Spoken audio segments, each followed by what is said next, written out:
here. One of my favorite segments that I used to do was a viewer mailbag, and it's kind of been shelved for the past few months. I'd like to go ahead and bring it back. It's a time where I go through my mail and answer some of your questions, and hopefully what I read represents a lot of people's questions. So let's go ahead and get started. And usually I pick these just out at random so you guys get a nice sampling of the questions that are coming in. First one is by user Dakota200, and the question is, how do you get partnership? That's a question that I've answered a few times before, but I'll give you guys a brief synopsis of it. So in order to get a YouTube partnership, which means essentially that you own your own content and you're eligible for revenue share from your videos, the best way to do it is to build a subscriber base. Certainly don't want to apply with just a couple subscribers. I generally advise people to wait until they apply, until they get around 2,000 subscribers.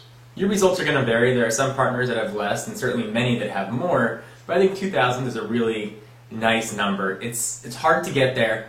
But if you stick with it and you apply, odds are if you have 2,000 subscribers, you really are going to get the partnership that you're looking for.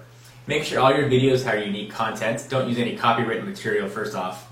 Very important. YouTube really frowns on that. So that means music, if you're showing a movie that you're watching, if you're showing yourself playing a video game, anything, make sure it's not copywritten. You don't go ahead and apply. There really aren't any set guidelines or boundaries that YouTube puts out. But those are generally the rules that I follow. And make sure you're making videos pretty regularly. Let's go ahead and pick up the next question here. Alright, this one is called Video Uploading and is by user KW String King.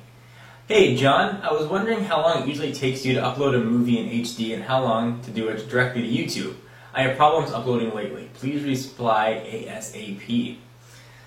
So, when you guys watch my videos when they first get uploaded, you'll notice that the View in HD button in the bottom right-hand corner is generally not there. This is really dependent on YouTube servers to get a video to show up in HD. It's not going to show up right away no matter what. It can take as little as 2 hours, or really as long as 6 to 12 hours to get your video to show up in HD. But if you export it according to the ways that I showed you in the previous video, using iMovie 08 or iMovie 09, the Watch in HD button eventually will show up. It just takes time. It's nothing to do with your internet speed or how it's getting uploaded. It just YouTube servers take a while to process it. So no worries guys, that actually is a question that I get quite a bit.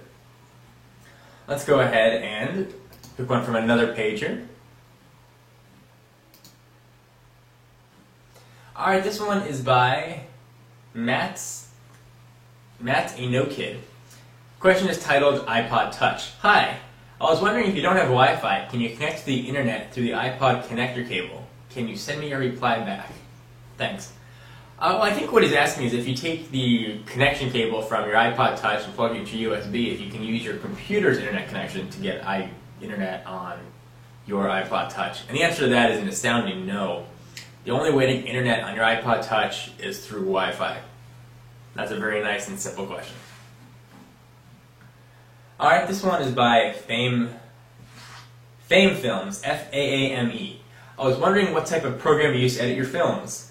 John, I was wondering what type of program you use to edit your films because I tried using PhotoBucket and my video was genius but I couldn't upload it to YouTube. So instead I made it on Windows Movie Maker, which is okay but lacks all the cool special effects. Please help.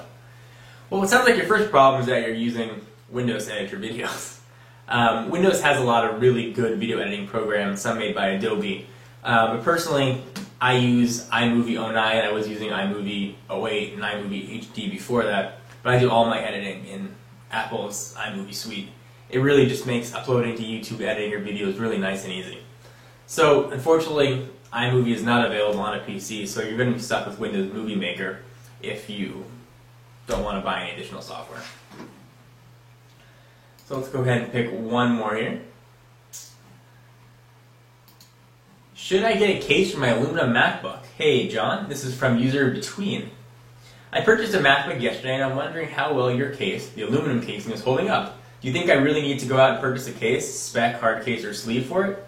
I'm looking at my Dell laptop that I've had for 5 years and it's got no noticeable scratches. Of course I don't take the laptop outside the places where it can get scratched, usually inside on the couch or a desk when I take it out of my padded laptop bag. Just wondering what your opinions would be on the subject.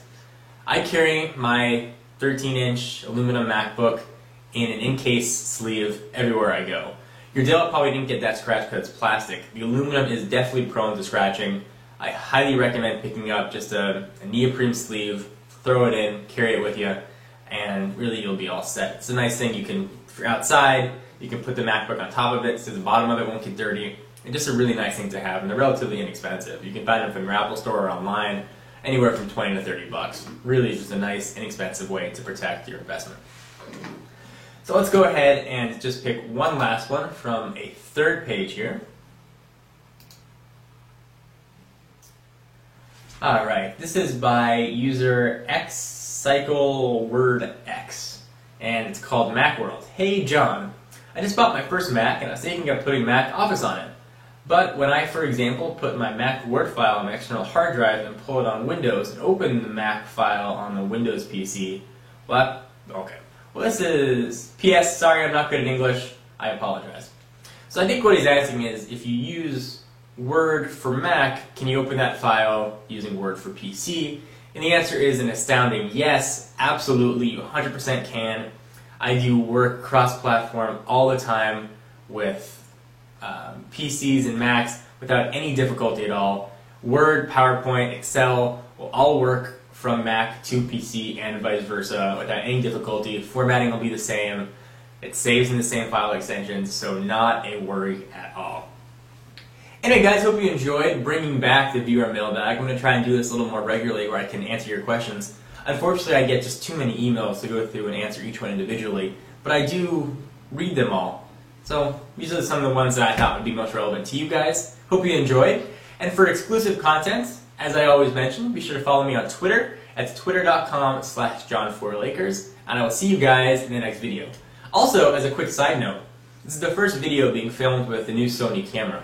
Each subsequent video from here I hope will look a little bit better as I learn to tweak the settings and see what looks best. So, hope you guys enjoy it, hope the quality comes out okay, and I hope when the HD button does show up down there, that the HD quality is up to par. See you guys next video. Bye-bye.